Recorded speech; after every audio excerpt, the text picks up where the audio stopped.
Shalom, saudara-saudara yang terkasih. Puji Tuhan, kita bisa bersama-sama beribadah di tempat ini. 2-3 orang berkumpul dalam nama Tuhan. Tuhan hadir di tengah-tengah kita. Ya, malam hari ini kita berbicara dari Pastor Darren dari GRC, ya, worship leadernya juga dari Hillsong tadi. Yang bicara tentang worship itu kedekatan. Worship itu nearness. Ya.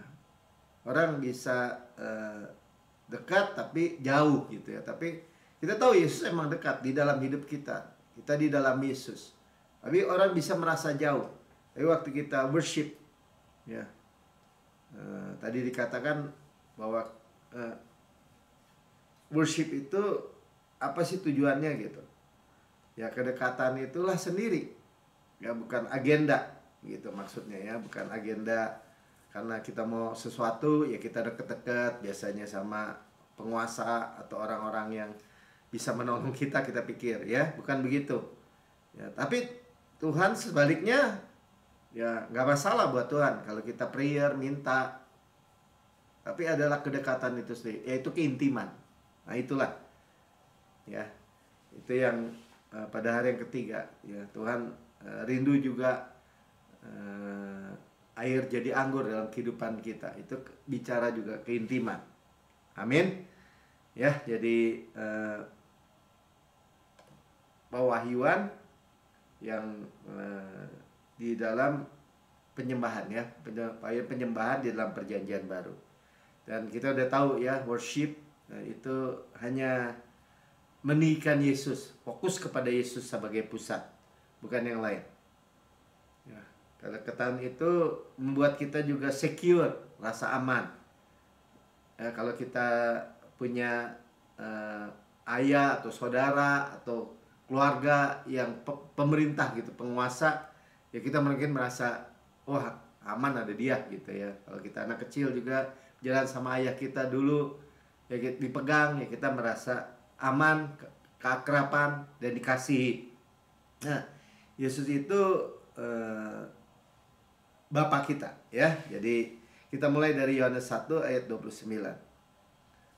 Ya, pada keesokan harinya Yohanes melihat Yesus datang kepadanya dan ia berkata, ini Yohanes Pembaptis ya, lihatlah anak domba Allah yang menghapus dosa dunia. Ya, Yohanes menunjuk kepada Yesus. Lihat anak domba Allah. Nah itu kalau jadi dibanding-bandingkan ya, kalau di Perjanjian Lama kita jauh ya di outer court ya, atau di halaman. Tapi under grace perjanjian baru kita masuk di ruang Maha Kudus, membawa darah anak domba Allah yang menghapus dosa dunia. Ya, kita udah ada pendamaian, udah ada rekonsiliasi ya dengan darah anak domba. Jadi kita nggak perlu takut. Amin. Ya, kalau di perjanjian lama kan bawa domba, anak dombanya domba sendiri gitu ya, beli sendiri. Yang punya uang bisa beli yang lebih besar, lebih bagus, lebih mahal. Yang nggak punya uang bawa tekukur atau merpati, seperti Maria waktu membawa Yesus ya ke bait Allah karena dia miskin. Nah saudara, kita nggak membawa our lamb ya, domba kita sendiri, enggak ya, tapi Tuhan sendiri adalah anak domba. Ya, Tuhan sendiri yang memberikan anak domba bagi kita, yaitu anaknya sendiri. Nah itulah yang pertama-tama sebagai basic, sebagai dasar worship kita. Ya, kita langsung masuk, sama-sama kan masuk ke ruang Maha Kudus, berjumpa face to face dengan Tuhan. Ya, Tuhan itu ada di ark, itu di tutup pendamaian. Disitulah imam besar 1 tahun 1 kali berjumpa dengan Tuhan untuk membawa sebagai perwakilan seluruh umat. Nah, penyembahannya diwakili, doanya diwakili, bukan orang-orang pribadi sendiri. Itu di perjanjian lama, saudara. Nah, salib sudah merubah segalanya, semuanya. Ya, kita bisa datang di bawah perjanjian baru, covenant perjanjian baru, ikatan perjanjian baru, anytime, kapan saja. Ya, di dalam Yesus ya, imam besar agung kita. Nah, kita bisa datang kapan saja di mana saja, ya, dalam situasi apa aja. Itu worship sebenarnya, penyembahan, ibadah ya disebutnya. Amin ya. Tapi kita banyak orang anggap enteng. Orang pikir justru kemampuan, pemikiran, kehebatan, kadang-kadang atau apa ya, pengalaman, atau dia baca banyak buku, banyak dengar banyak sini sistem-sistem dunia yang begitu kental mempengaruhi hidup orang, sehingga hal yang simple sepertinya tapi powerful itu dianggap enteng, seolah-olah nggak berarti. Nah, poinnya malam hari ini kita diingatkan, ya hargai saudara, ya jangan take it for granted gitu. Itu hal yang luar biasa. Ya kita hanya bilang Bapak, thank you, ya mengucap syukur, terima kasih. Walaupun keadaannya mungkin kita nggak bisa lihat, tapi kita thank you. Kenapa? Karena sudah ada jawaban.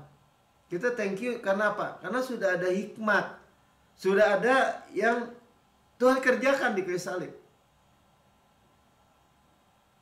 Dan saudara, Yesus itu selalu jawaban. Dan saya selalu sampaikan, dan saya nggak bosan-bosan nyampaikan, persoalan itu nggak ada persoalan kalau udah ada solusinya, saudara.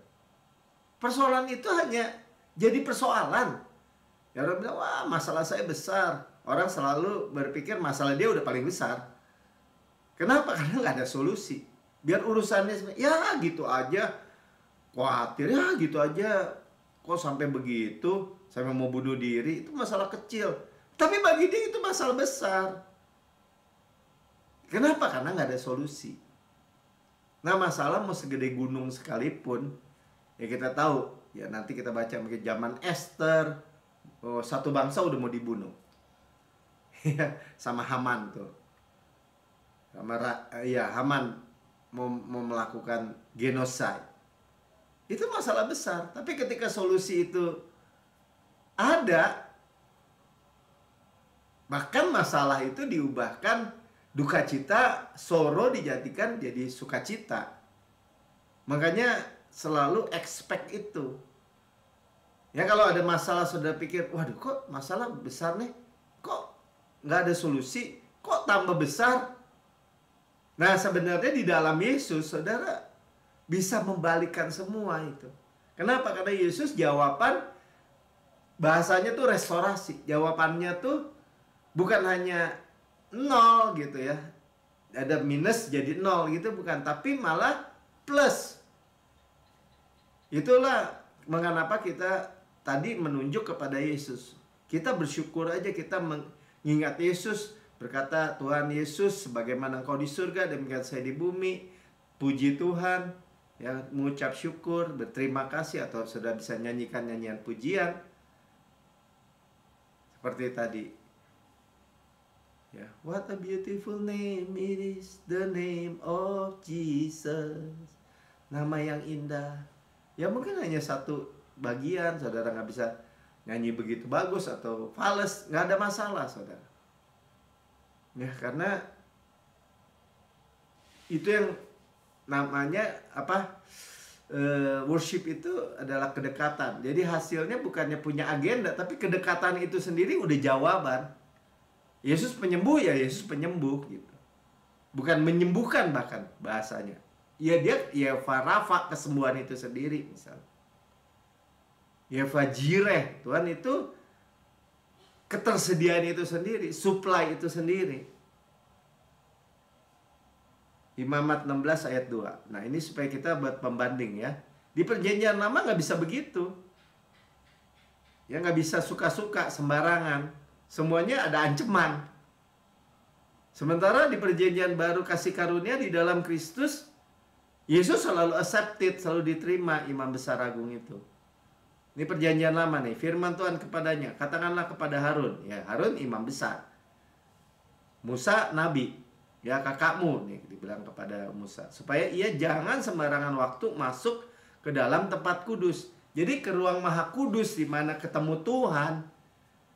Itu Pak, seperti saudara dan saya anytime itu dibilang jangan sembarangan ya, setahun satu kali doang ya. Itu kan dibilang di belakang tabir. Dan kita sudah dengar minggu lalu, tabir tirai bait Allah itu sudah dirobek sendiri oleh Tuhan dari atas sampai bawah oleh apa? Oleh darah Yesus. Ya, ke depan tutup pendamaian tuh, mercy seat yang di atas tabut. Tutup pendamaian itu adalah gambaran apa? Yesus, mercy seat kita, tutup pendamaian kita. Supaya jangan ia mati. Jadi di perjanjian lama mati, saudara. Nanti kita lihat bagaimana Musa pertama kali datang kepada Tuhan di gunung Sinai.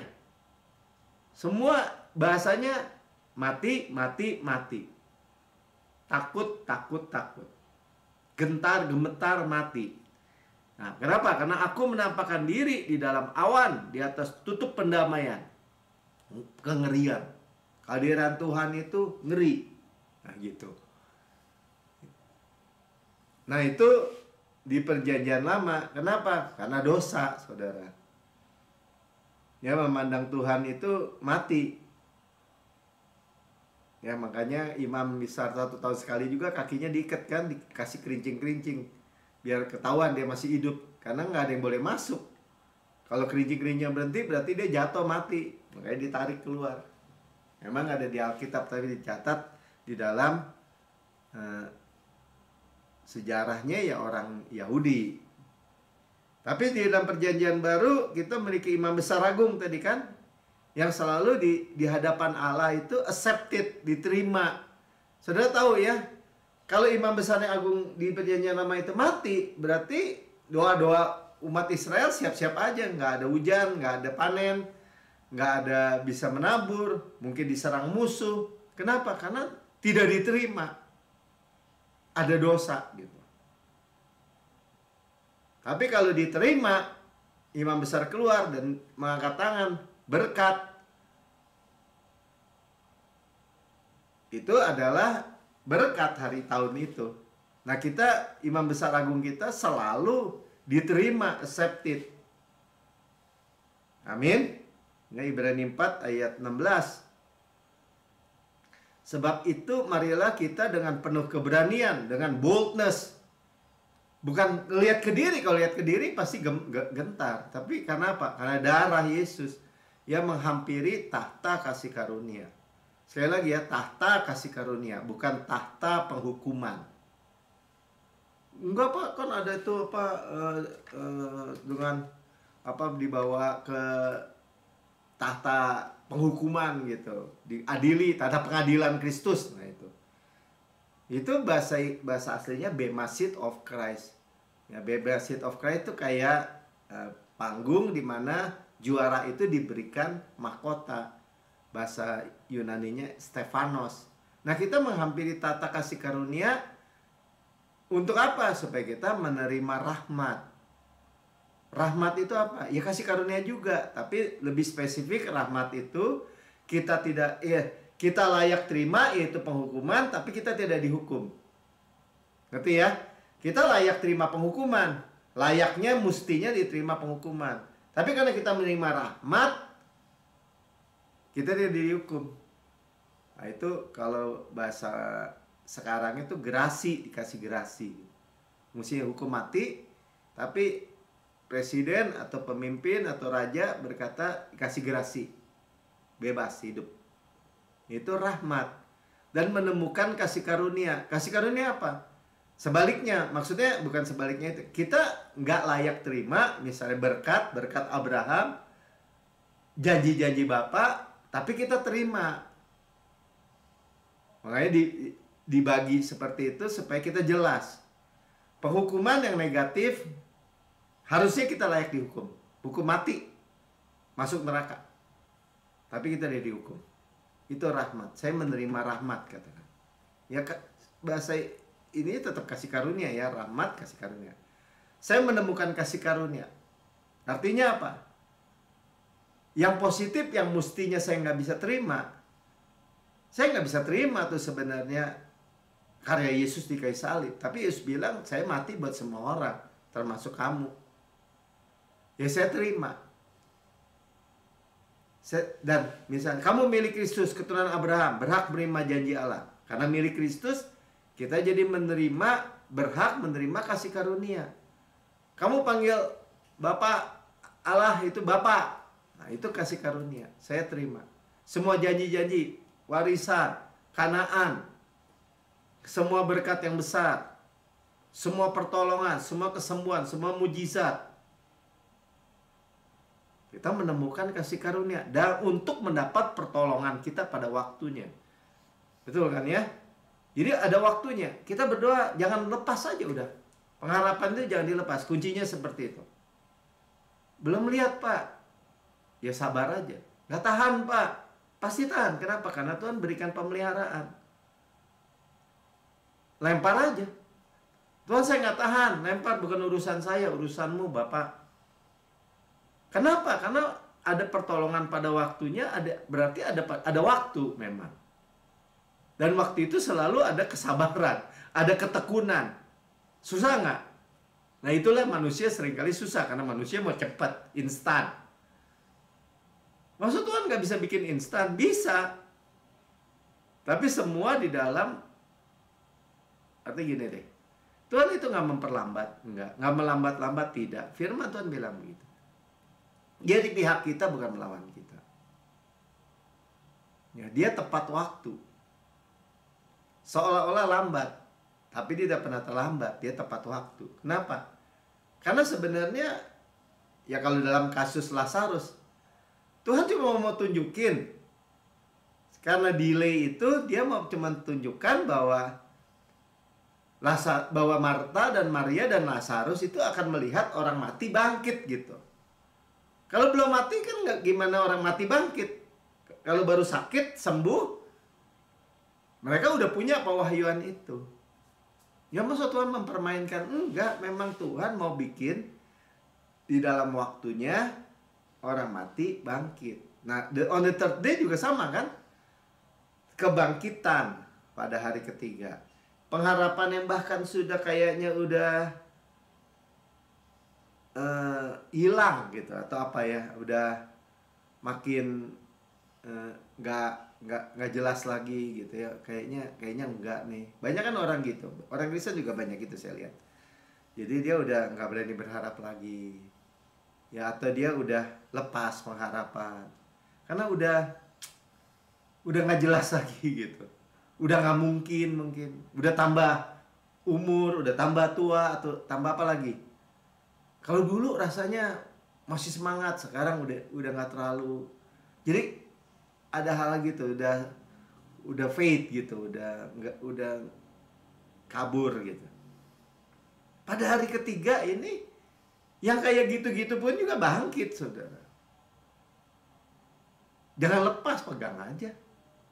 Saya nggak ngerti Tuhan, tapi Engkau ngerti. Saya nggak sanggup Tuhan, tapi Engkau sanggup. Saya nggak paham, tapi Engkau paham.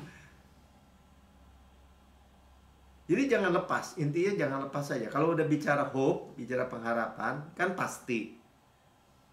Ya lebih baik mikirnya gini, kok lama ya? Kalau kok lama dan udah pikiran dunianya tuh kayaknya nggak jadi nih. Tuhan jawabnya tidak nih, bukan. Ya kalau pengharapan di dalam Alkitab itu elpis. Kita berkatanya gini, kok lama ya? Oh berarti udah makin dekat. Ya, karena pada waktunya inilah yang misteri. Kita kan nggak tahu waktunya. Tapi Tuhan tahu. Tapi kan pasti. Ya bahkan seperti Kaleb aja keliling-keliling 40 tahun. Tapi waktu dia dapatnya 45 tahun. Saya mikir juga ya. Kenapa ada tambah 5 tahun? 5 tahun kan lama. Tapi Kaleb mendapatkan apa yang Tuhan janjikan. Dan dia tetap menikmati apa yang sama seperti 45 tahun sebelumnya. Padahal teman-temannya yang seumuran udah meninggal semua, udah mati semua di padang gurun. Bahkan yang lebih muda. Dia dari umur 40 tahun penuaannya stop. 45 tahun dia dapat Hebron. Rumah raksasa, sumur raksasa, kebun raksasa. Saya sebutnya begitu. Berarti apa? Lebih besar, lebih tinggi, lebih ajaib gitu yang dia alami dibanding kalau dia terima 40 tahun yang lalu. Ya terima juga, Tapi mungkin waktu itu dia belum siap untuk yang namanya raksasa-raksasa. Nah itu misteri ya. Yang kita tahu gini, pokoknya bapak saya baik gitu. Dia tahu yang terbaik. Dan dia nggak melawan kita. Dia bukan di pihak yang kayaknya menentang kita. Enggak. Dia di pihak kita. Sama-sama katakan, Yesus di pihak saya. Bukan melawan saya. Amin. Jadi kalau saudara punya kerinduan, punya keinginan, punya permohonan, worship aja, mengucap syukur aja. Ya kedekatan itu sendiri yang akan memberikan saudara jawaban. Nah, jadi tadi kita memiliki imam besar agung. Tadi udah ya, Ibrani 4 ayat 16 tadi ya. Balik lagi sebentar ya. Jadi bukan ketakutan nanti mati nih. Ya, saudara udah lihat ya, penuh keberanian. Firman Tuhan katakan artinya apa? Lu nggak dibunuh gitu. Terbeda tadi dengan Imamat 16 kan? Bisa-bisa mati. Padahal udah bawa darah juga kan, gambaran. Tapi darah binatang, ini darah anak domba. Dia harus membereskan semua, menguduskan diri dengan cara-cara fisik aja. Kalau kita dalam. Oke ya, jadi jauh kalau kita dekat. Ya sama-sama kan, kalau di perjanjian lama ya jauh. Diwakili. Kalau kita dekat. Nah ini supaya lebih jelas dalam Keluaran 20 ayat 18 sampai 21. Sampai segini nih jauhnya nih. Seluruh bangsa itu menyaksikan guru mengguntur, ya ini di Gunung Sinai ya, bunyi ngeri gitu, kengerian. Kilat sambung menyambung, wah kena geledek. Karena orang kalau ada geledek siap apa hujan banyak geledek, masa main-main di tengah-tengah lapangan kan, ngumpet kan. Sangkakala berbunyi, wah suara berarti suara yang mengerikan gitu, trompet. Ya udah trompet sangkakala tuh kayak perang gitu. Nah jadi suasananya mencekam kan. Dan gunung berasap. Ya saudara, saya dekat Gunung Tangkuban Perahu rumahnya. Di waktu batuk, wah kelihatan asap, terus ada hujan abu, itu mengerikan. Ada kengerian sendiri. Nggak dulu waktu 1982 malah Gunung Galunggung tuh meletus. Setahun penuh. Tiap kali ada hujan debu. Jadi waktu meletus ya ngeri juga. Nah seperti itu ya, semua bicara kengerian, jauh-jauh bisa mati. Ya maka bangsa itu takut dan gemetar tuh ya, fear and tremble. Ya, dan mereka berdiri jauh-jauh. Inilah gambaran perjanjian lama. Tuhan itu jauh. Tuhan itu mengerikan, menakutkan. Ya 19. Dan mereka berkata kepada Musa, engkau lah berbicara dengan kami. Artinya, Musa, lu aja yang maju deh bicara sama Tuhan. Nanti engkau yang bicara sama saya. Perwakilan, sekali lagi ya. Perwakilan. Jadi Musa itu nabi. Mewakili Tuhan bicara kepada umat.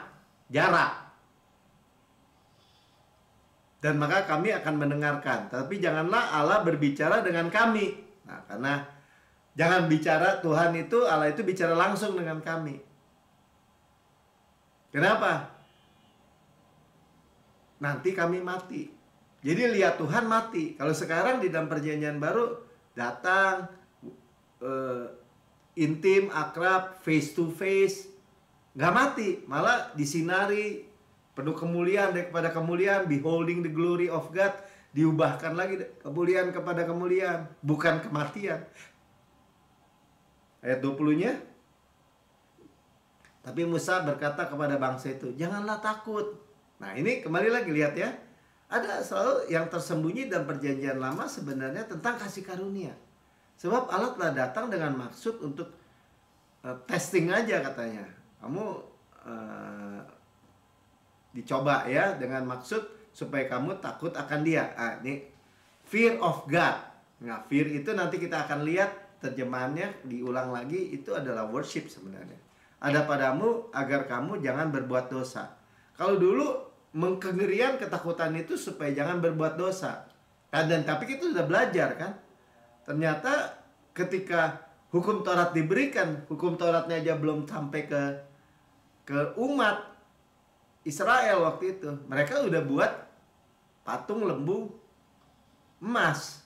Patung lembu emas untuk menyembah dewa Mesir bahkan. Dan itu dia pikir itu Allah.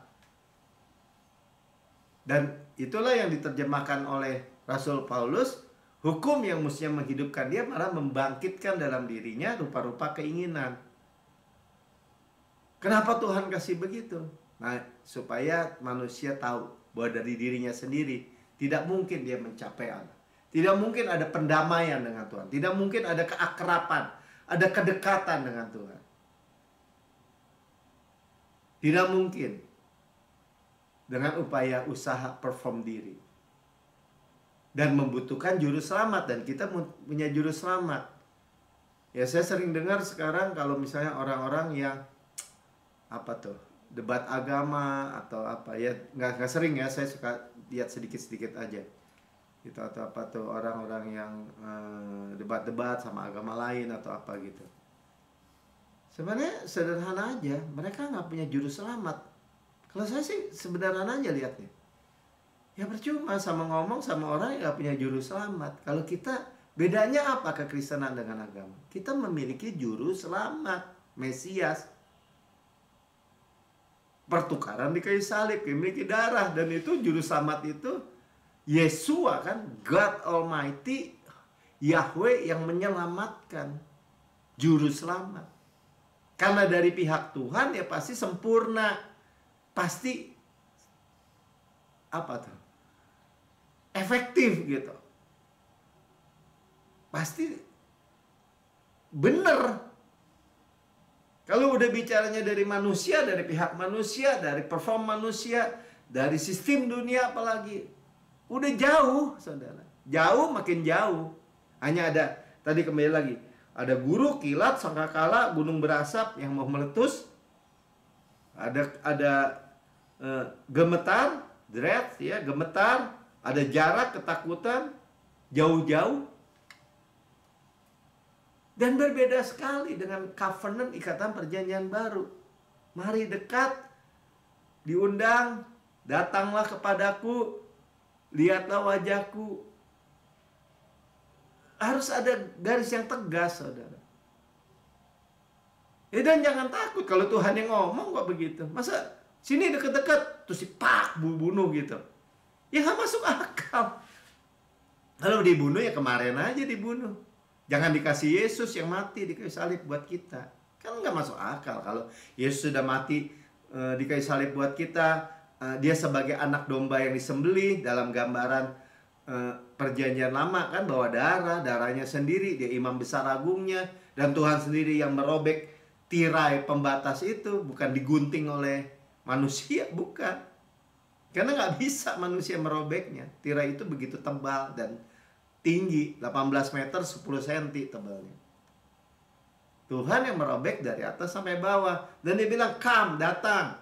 Ya kita datang. Makanya disebut, mungkin masih ada takut kan, karena kayak orang di dalam penjara bertahun-tahun. Udah, pintu penjara udah dibuka. Ayo keluar. Dia punya ketakutan. Aduh, nanti kalau keluar, dia lihat matahari aja udah takut. Tapi diajak, ayo datang. Makanya sebaliknya iblis itu ya tentu akan menakut-nakuti. Nah, datang lo dekat-dekat Tuhan, gak kudus mati lo. Kalau nggak ini mati lo. Tuh ya kan dulu ada gereja gitu, ya kan. Tuh Anania Safira disambar sama Tuhan, mati lo. Saudara, kita nggak bisa lagi ditakut-takutin sama. Bahkan kita mengerti ayat-ayat Anania Safira misalnya. Dia bukan disambar Tuhan itu karena dia orang percaya. Karena Tuhan melindungi domba-dombanya, yaitu gerejanya. Dan orang-orang penipu yang bisa merusak anak-anaknya itu ya disambar udah gitu. Sama aja kalau Anak kita masih kecil gitu, kalau ada anjing gila gitu mau gigit, kita bawa tongkat ya dipentung itu anjing mati. Makanya tongkatku, gadaku yang menghibur kamu, bukan untuk mentungin kita. Nah, kita mesti melihat gambaran yang jelas tentang Bapa kita. Kita harus melihat kebenarannya yang benar-benar. Amin. Tapi kalau ikutin apa ya, ajaran tradisi turun-temurun, dicampur-campur dengan agama, dicampur-campur dengan penghukuman, dicampur-campur dengan ketakutan, itu namanya nggak bisa memisahkan ini gitu, nggak rightly dividing the word of truth. Nggak bisa lihat ini perjanjian lama, ini sudah diselesaikan, ini sudah di clearkan oleh Tuhan gitu, sekali untuk selama-lamanya. Nggak ada lagi itu kita dikejar-kejar oleh dosa misalnya. Tuhan mengejar dosa, memburu dosa, bawa pentungan gitu. Harus jelas, saudara. Dan itu yang membuat kita secure, yang membuat kita dekat, yang membuat kita bisa memuji, menambah Tuhan. Ya, ada orang bilang gitu, tuh orang Kristen tuh paling akrab tuh sama Tuhan. Kenapa? Ya dia manggil Tuhannya aja Bapak. Kalau yang lain pakai toa mungkin, teriak-teriak. Saudara paham? Ya, kita datang anytime karena bawa darah. Kita imamat yang rajani mungkin disebut juga. Karena hanya imam bisa datang kepada tadi di ruang Maha Kudus, hadirat Tuhan. Kita datang kapan saja, kenapa? Karena tirainya udah robek, udah gak ada batasan, udah. Waktu, tempat, situasi apapun. Dan gak bisa mati, kenapa? Karena sudah ada yang mati buat kita. Kita udah bawa darah. Jadi lihat ya, kita udah melihat dua ekstrim kutub yang berbeda. Makanya isunya selalu kita bilang, kita gak mau lagi percampuran. Maksudnya itu. Tuntutan-tuntutan, kematian, hukuman di sisi ekstrim yang satu. Kehidupan, kasih karunia, kedekatan, keintiman, supply. Selalu kan ya. Ini tuntutan, ini supply. Dengan dasar itu aja sudah nggak bisa lihat gitu. Nggak bisa disatukan. Minyak dengan air gitu. Nggak bisa. Panas dengan dingin, nggak bisa. Mau panas-panas, mau dingin-dingin. Amin. Ya, salib yang membuat perbedaan, bukan saudara dan saya. Bukan karena saudara dan saya layak gitu. Layak karena dilayakkan. Salib yang membuat perbedaan. Karya sempurnanya lah yang bisa membuat kita berbicara seperti ini. Dan percaya. Dan menerima. Amin. Nah sekarang worship atau ibadah atau apa tadi ya, kedekatan itu Tuhan Yesus juga mention waktu Matius 4 ayat 10. Waktu dia dicobai di padang gurun kan. Matius 4 ayat 10. Ya, maka berkatalah Yesus kepadanya, kepada iblis ya. Nyala iblis. Sebab ada tertulis. Nah, Tuhan berarti mengutip dari perjanjian lama kan. Engkau harus menyembah, worship Tuhan Allahmu dan kepada dialah sajalah engkau berbakti. Hanya Yesus. Fokus satu, Yesus. Nggak cabang-cabang. Ya. Nah, apa yang ada tertulis dari Ulangan 6 ayat 13. Ini yang Tuhan kutip. Perkatakan. Ulangan 6 ayat 13 katakan, engkau harus takut akan Tuhan. Nah, bahasa di dalam perjanjian lama itu fear of God. Tuhan menerjemahkan fear of God itu. Nah, ini terjemahan yang clear. Bukan, kamu harus takut sama Tuhan, kamu harus takut sama Tuhan. Udah gemetar aja, lihat Tuhan udah takut gitu. Ya, seolah-olah kalau kudus gitu, takut bikin dosa. Ya, bukannya kita harus bikin dosa, bukan. Tapi karena ketakutan, nanti dihukum, masukin neraka. Malah orang frustrasi, jauh. Ya, kepada dialah harus engkau beribadah tuh ya, worship. Demikian namanya, demi namanya haruslah engkau bersumpah. Ya, demi nama Yesus. Kita nggak bersumpah lagi karena Yesus sudah selesaikan semua. Ya, jadi terjemahan yang jelas ya. Bukan seperti fear of God, takut sama ular gitu, atau sama kecoa, atau sama cicak. Ya ada orang takut geli ya, teriak-teriak. Kalau istri saya, kalau cicak masuk kulkas misalnya gitu, teriak panggil saya gitu kan. Kenapa? Padahal cicaknya udah mati. Ya karena geli mungkin ya. Termasuk anak-anak bisa dekat. Jadi dekat dan tidak mati gitu. Dekat, dipeluk, dicintai. Kita dengan penuh kesadaran, Tuhan mengenal kita sempurna, luar dalam. Dan tetap mengasihi kita sempurna. Tidak terbatas. Kita yakin aja. Allah nggak mungkin berhenti mengasihi kita. Kenapa? Karena dia adalah kasih. Kalau dia berhenti mengasihi, dia berhenti jadi Allah. Nah jadi satu-satunya kita jauh gimana? Perasaan jauh. Karena dibohongin gitu. Seolah-olah Tuhan pakai jurus perjanjian lama itu. Guru, guntur, kilat, suara deru peperangan, sangkakala gitu kan. Siap-siap dihukum.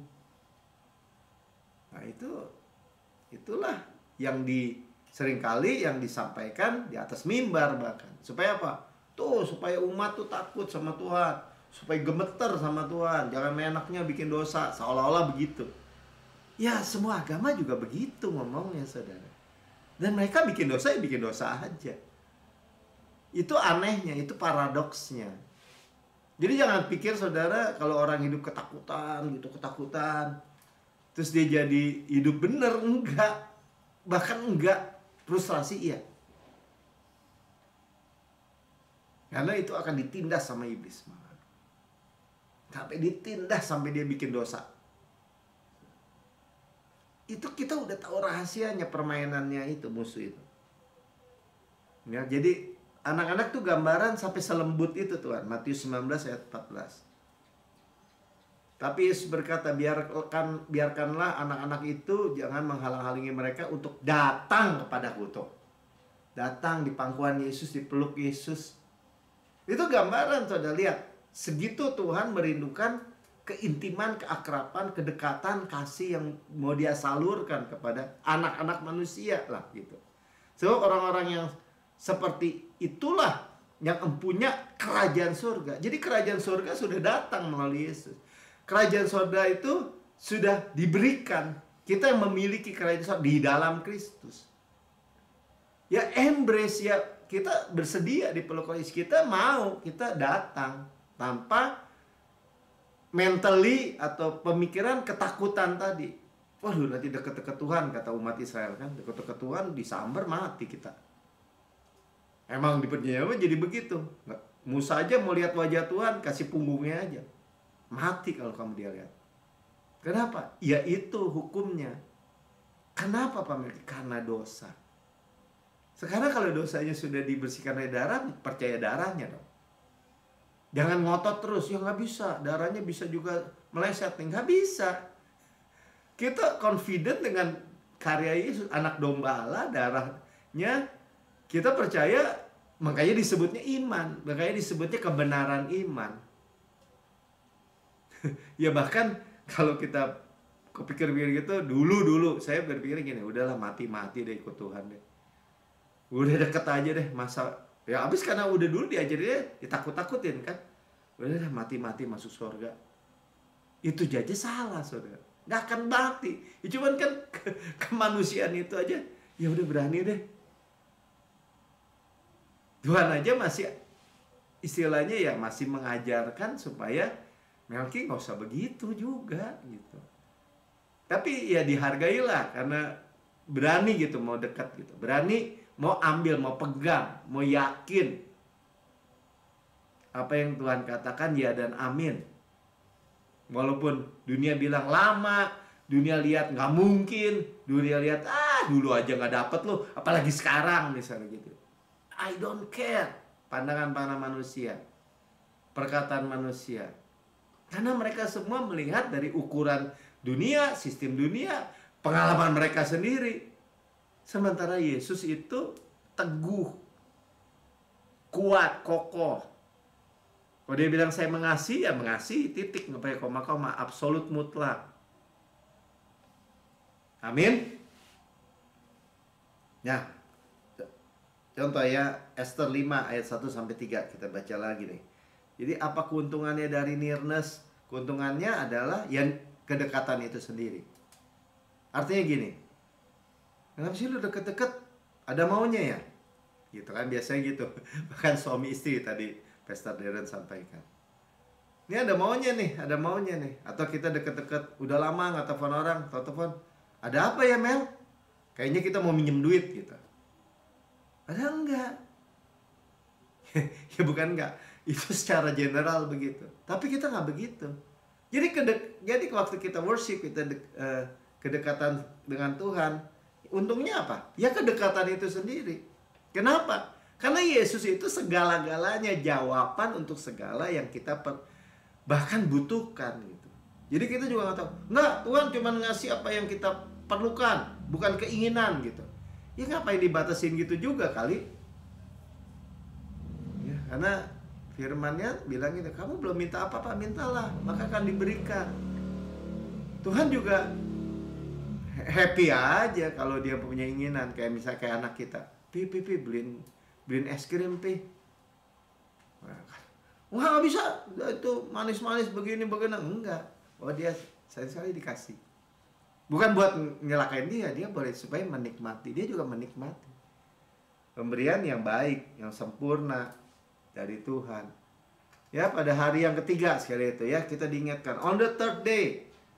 Ya, tadi dikatakan bahwa Haman waktu zaman Esther ingin memusnahkan, genocide itu orang Yahudi itu mau musnahkan semua itu di Babel.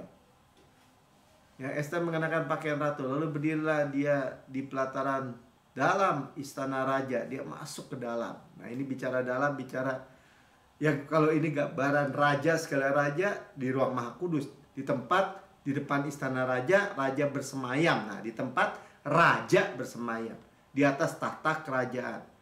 Nah, lihat ya. Jadi Esther itu gambaran kita mempelai wanita dan raja, segala raja yaitu Tuhan. Ya, di dalam istana, berhadapan dengan pintu istana itu. Nggak boleh masuk. Seorang semara nggak boleh masuk, nggak boleh. Tapi lihat, inilah kasih karunia. Inilah perumpamaan kasih karunia dalam konteks Esther ini. Inilah kita. Ya, ayat 2. Ketika raja melihat Esther sang ratu itu berdiri di pelataran, berkenanlah raja kepadanya. Nah, ini kata berkenan ini favor, kasih karunia. Itulah yang kita temukan. Berani masuk kepada tahta kasih karunia. Dan kenapa kita yakin, tahu bahwa raja, segala raja pasti berkenan kepada kita? Karena darah Yesus. Udah gitu aja, karena Yesus. Karena ada Yesus dalam kita, karena kita di dalam Yesus. Nah, itu mesti sampai bulat tuh, saudara. Sampai kita menyadari sepenuhnya. Dari atas sampai bawah kita menyadari luar dalam. Ya, raja mengulurkan tongkat emas. Makanya entah kita lihat gambarnya lagi ya. Yang tangannya kepada Esther. Lalu mendekatlah Esther dan menyentuh ujung tongkat itu. Inilah tongkat, kalau orang menyentuh nggak mati gitu maksudnya. Ya, di dalam aturan kerajaan ini. Coba ada gambarnya, Mi. Nah, gitu ya.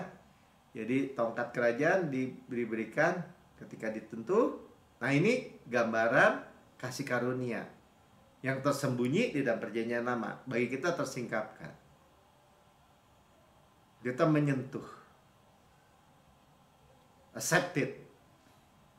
Nah, makanya pada hari yang ketiga ini kita terima hasilnya, ayat 3. Tanya raja kepadanya, apa maksudmu hai Ratu Esther, dan apa keinginanmu? Tuh, sudah lihat ya. Jadi dikata raja, apa keperluan? Bukan, keinginan. Sampai setengah kerajaan sekalipun akan diberikan kepadamu. Sudah lihat? Ya, makanya di dalam Kristus kita bukan hanya mewarisi dunia ini seperti Adam, ya, berkuasa atas dunia ini, enggak, tapi berkuasa bersama Yesus di atas jagat ini. Itu lebih luas, saudara. Ngeri. Ya, maksudnya secara, kalau kita membayangkan aja udah nggak sanggup kita membayangkan. Tapi itulah kebenarannya. Amin. Itu yang diberikan, kita bawa salib. Tuhan berikan salib pada kita, karyanya.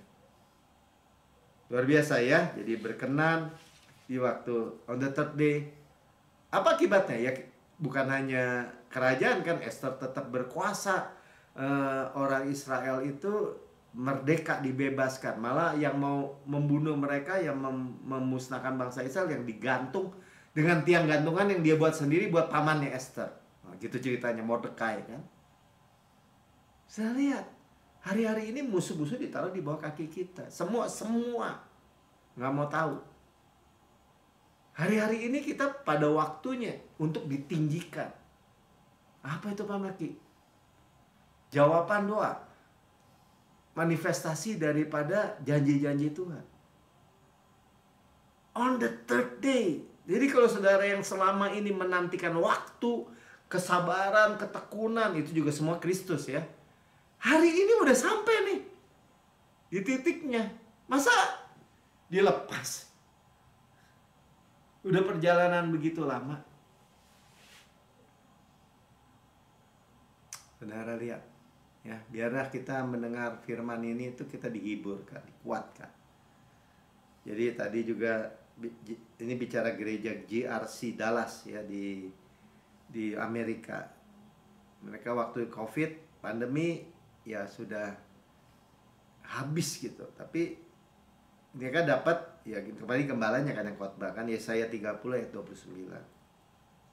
Ya kamu akan menyanyikan suatu nyanyian seperti pada waktu malam ya. You shall have a song. Dari waktu gelap malam Tuhan kasih nyanyian, worship. Nah itulah makanya dibagikan tadi. Karena orang menguduskan diri untuk perayaan, bukan duka cita. Ya, dan kamu akan bersuka hati, bersuka cita seperti pada waktu orang berjalan diiringi suling hendak naik ke gunung Tuhan, ke rumah Tuhan, ke gunung batu Israel. Itulah yang Tuhan buat. Ya, jadi sorrow, duka cita digantikan dengan nyanyian yang baru, nyanyian sukacita. Nanti tinggal gini, amin Tuhan. Saya percaya Tuhan, saya terima Tuhan. Saya nyanyikan nyanyian yang baru. Bukan nyanyian, ada orang bilang gitu kan, tuh dinyanyiin istrinya tuh, artinya diomelin.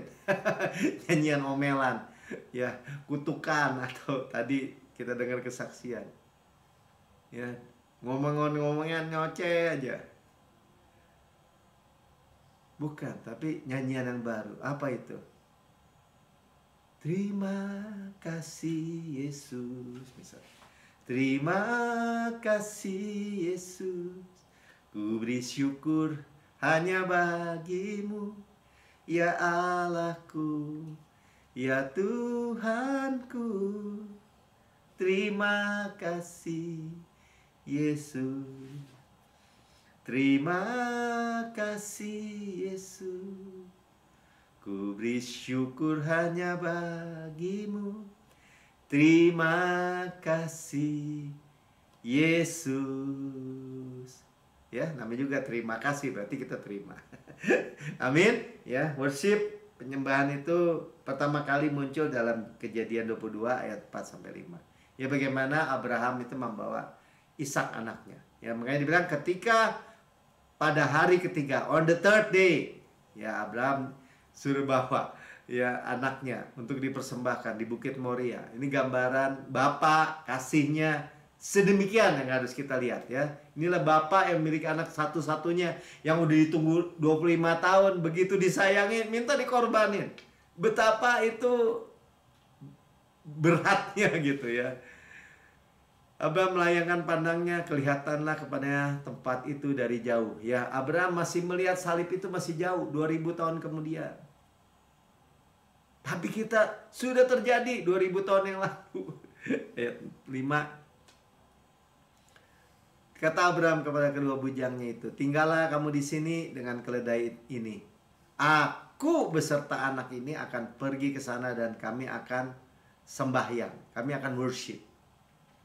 Ini pertama kali muncul worship. Itu tentang apa? Tentang Bapa yang menyerahkan anaknya, yaitu Yesus. Bapa surgawi. Itu Abraham Pak, bukan, itu gambarannya. Abraham udah jelas akhirnya Ishak tuh nggak dibunuh begini karena Tuhan gantikan dengan domba atau kambing pengganti, yaitu gambaran Yesus. Ya, sudah itu kami akan kembali kepadamu. Nah, ini iman ya. Dia sudah menerima kembali. Walaupun dia sembelih Ishak, dia bilang, Tuhan juga pasti bisa bikin orang yang udah mati ini hidup. Itu iman Abraham yang kita bisa baca di dalam Ibrani 11 ya, pahlawan-pahlawan iman. Saudara, kita bisa belajar suatu hal bahwa itulah yang kita percaya. Gak bakal mati kita mendekat Tuhan. Gak bakal mati kita di dada Tuhan. Gak bakal mati kehidupan kita di dunia ini bersama Yesus. Gak bisa mati, gak bisa ada yang bunuh saya. Apalagi cuma penyakit, apalagi cuma penyakit sekecil virus gitu. Atau orang ancaman dari manapun, kegelapan apapun, gak bisa. Sombong Melki, bukan, di dalam Yesus. Baca aja semua janjinya. Kita udah habisin satu buku itu, berapa khotbah tentang Mazmur 91 misalnya. Ayat 7. Lalu berkatalah Ishak kepada Abraham ayahnya, "Bapak," sautnya, "ya anakku." Bertanyalah dia, "Di sini sudah ada api dan kayu." Jadi api ada, kayu ada, pisau ada. Ya, tetapi di manakah anak domba untuk korban bakaran itu? Nah, inilah pewahyuan ya. Inilah yang kita disingkapkan buat kita sekarang. Mana Yesus, mana anak domba, mana Mesias, mana juru selamat? Orang Israel sampai hari ini nggak lihat. Saudara dan saya bisa lihat. Itu bukannya kasihkan yang begitu besar. Ayat 8. Sahut Abraham, Allah akan menyediakan anak domba.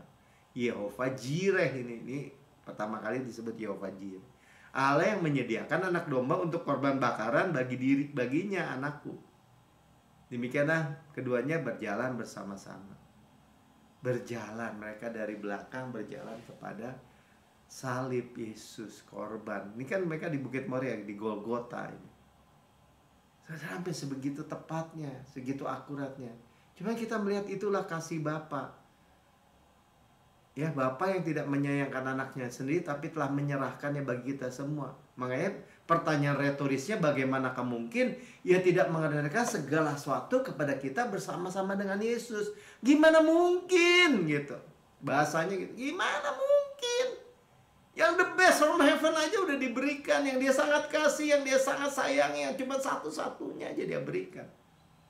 Ada orang mungkin masih berikan anaknya 10 nih, ada kasih satu, nggak apa-apa.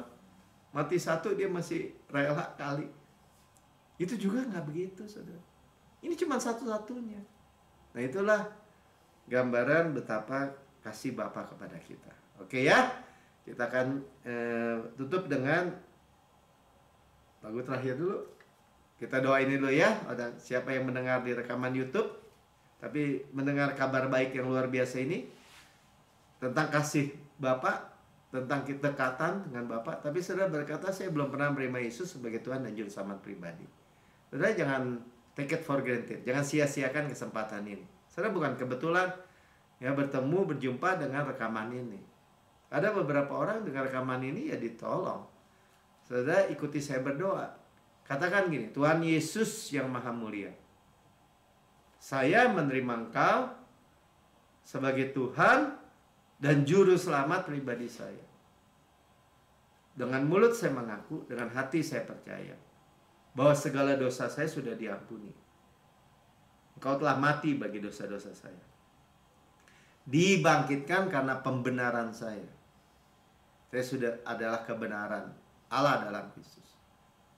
Naik ke surga, duduk di sebelah kanan Allah Bapa, dan mendudukkan saya bersama-sama dengan Yesus di surga. Surga adalah rumah saya, dan saya adalah anak yang paling dikasihi. Saya memiliki kedekatan, keintiman dengan Bapa tanpa takut, tanpa kematian. Di dalam nama Tuhan Yesus, amin. Mari kita nyanyikan pujian kita. Oh, perjamuan kudus dulu deh, perjamuan kudus dulu ya. Nanti bagian terakhir baru ya. Kita siapkan perjamuan kudus saudara.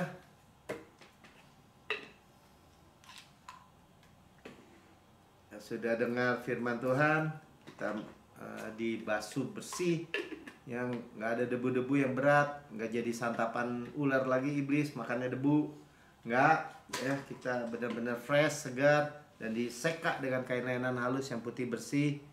Dan itulah dikatakan, Rasul Paulus katakan, apa yang kuteruskan kepadamu, apa yang kuteruskan kepadamu sampai hari ini ya, itu aku terima sendiri dari Tuhan. Pada malam Tuhan diserahkan, Tuhan mengambil roti, Tuhan Yesus mengambil roti, mengucap syukur, ya, memecah-mecahkan dan berkata, inilah tubuhku diserahkan bagi kamu. Perbuatlah ini menjadi peringatan aku. Kita perbuat ini untuk memperingati kematian Tuhan sampai Tuhan datang, memperingati karya Yesus. Tubuhku benar-benar makanan, darahku benar-benar minuman. Benar-benar benefit, benar-benar menguntungkan.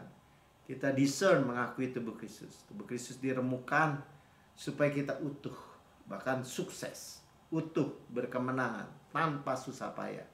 Ditikam, keluar air dan darah supaya dosa kita dihapuskan. Ya, bahasanya taken away. Lihat anak domba Allah yang menghapus dosa dunia, tadi kita dengar ya. Dicambuk, tersingkap tulang-tulangnya, ya, untuk menanggung sakit dan penyakit kita. Oleh bilurnya kita sudah sembuh. Dibakar, gantung antara bumi dengan langit,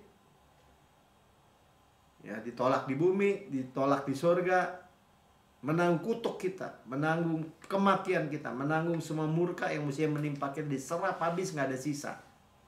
Sehingga kita bisa rest, bersandar hanya pada kemurahan kebaikannya saja. Dan berkata, sebagaimana Yesus di surga, layak terima kuasa dan kekayaan dan hikmat dan kekuatan dan hormat dan kemuliaan berkat, demikian saya di bumi. Sekarang ini, sehat, kuat, segar, dimudahkan, energik, dinamis. Ada DNA Kristus, Zoe Life, Zoe Kosmos dalam setiap sel, jaringan anggota tubuh kita. Seperti pohon yang Tuhan tanam di tepi aliran air, merambatkan akarnya di tepi batang air, menghasilkan buahnya pada musimnya, tidak layu daunnya. Apa yang kita perbuat, prosper, good sukses, berhasil dan beruntung. Kita makan daging Kristus, paha kanannya kekuatannya, dadanya kasihnya, roti malaikat, roti pemenang, roti hidup, mana surgawi, hukum roh yang menghidupkan, yang memerdekakan kita dari hukum dosa dan hukum maut. Saudaraku yang kekasih, bukankah roti yang kita pecah-pecahkan adalah persekutuan kita dengan tubuh Kristus? Amin. Makan dalam nama Tuhan Yesus. Ucap syukur saudara. Kepala sehat Kristus, tubuh sehat. Kita daging Kristus, tulang Kristus. Kalau punya masalah apa? Mau kepala Kristus, mau rambut, mau mata, mau hidung, mau jantung, paru-paru, ginjal, limpa hati, alat pencernaan, semua. Ya, tulang-tulang, otot-otot, kulit, semua saudara. Ya, kalau udah bicara Kristus, setiap sel, setiap jaringan, setiap anggota tubuh kita. Sudah makan? Ini cawan perjanjian baru yang dimeteraikan oleh darahku untuk pengampunan segala dosa. Saudara-saudara kita diampuni, dihapus, kita dibenarkan sepenuhnya. Tidak diperhitungkan. Penghukuman yang mesti kepada kita sudah diserah oleh Yesus. Ya, kita mewarisi, ya, positif tadi kita terima kasih karunia tuh. Menemukan pada waktunya, ya, bahwa Kanaan, ya, tanah yang berlimpah susu dan madu, kota-kota, rumah-rumah yang besar, yang baik isinya, kita tidak bangun, kita tidak isi, kita yang memilikinya. Sumur-sumur, sungai, mata air, danau, di gunung, di lembah, kita yang nggak gali, kita yang minum airnya. Kebun-kebun anggur, zaitun, ara, delima, kita nggak tanami, kita yang makan buahnya. Luar biasa ya, batunya mengandung besi, gunungnya mengandung tembaga, harta karun Kristus dalam bejana tanah liatnya, kita yang memilikinya. Gandum, jelai, kita makan. Tidak perlu berhemat. Kita mewarisi dunia ini. Dalam Roma 4 ayat 13-14 kata mewarisi dunia ini. Kesehatan, kemakmuran di bawahnya. Ya, kita miliki. Mewarisi berkat Abraham. Mewarisi panen raya besar. Manifestasi berkat hujan air. On the third day. Ya. Mewarisi berkat-berkat pneumatikos in heavenly places. Golden oil dari golden pipe. Ya, minyak emas dari pipa emas. Mewarisi berkat-berkat semua berkat, semua janji. Saudaraku yang kekasih, bukankah cawan yang atas kita mengucap syukur adalah persekutuan kita dengan darah Kristus? Amin. Minum dalam nama Tuhan Yesus.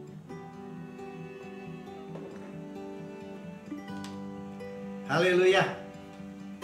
Mari kita mengucap syukur. Sekali lagi kita nyanyikan worship kita, dan terus kita terima berkat ini hari pertama dan sampai terusnya setiap hari.